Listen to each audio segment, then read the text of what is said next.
Yo mga krans, good morning sa inyo. I'm here again. Yung aking boss, pangmalakasan, Pero may dala-dalang mga tubig. Talagang maingat sa katawan, no? Sobrang lamig ngayon. Sobrang lamig. Ano? Sobrang lamig.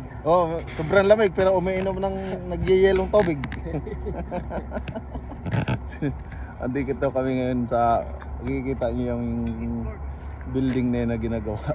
Naghihintay kami ng confirmation na mag-start kami ng trabaho kasi nag-unload lang kami ng mga gamit. Tapos nagsabi yung site manager sa amin na wala pa daw naka-ready ng mga opening ng mga bintana. Kaya ito kami ngayon. Yun, yung dalawa doon. Habang naghihintay, di mag-ano na lang muna. Magbablog na lang muna para sa inyo. Sana mga karans, huwag nyo naman kalimutan yung like and share ng aking video kahit hindi naman kagandahan. Huwag sanang ipagkait. Paki-share naman at like lang. Yun lang yung hinihiling ko sa inyo.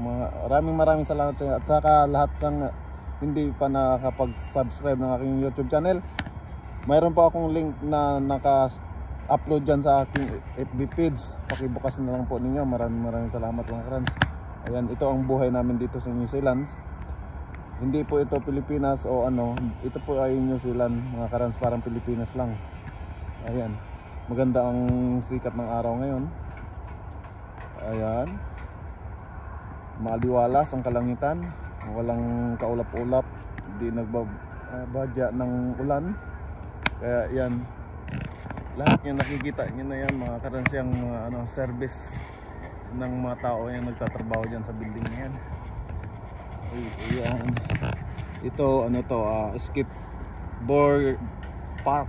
Yan, para sa mga bata tong mahilig mag-skateboard. Yan, ipakita natin yung views natin.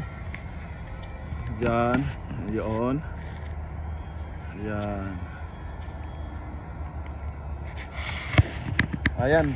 Hanggang sa muli mga karans, sana huwag niyong kalimutan paki-like and share naman po. Hanggang sa muli, maraming salamat.